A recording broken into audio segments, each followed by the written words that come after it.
You ask Tiger to solve. This deals with linear equations with one unknown. The final result is x equals 13. Let's solve it step by step. Group all constants on the right side of the equation. Subtract 7 from both sides. Simplify the arithmetic.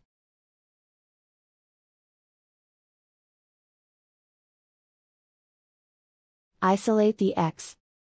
Divide both sides by 3. Simplify the fraction. Find the greatest common factor of the numerator and denominator.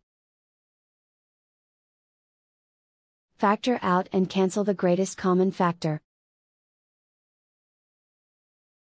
And so the final result is x equals 13.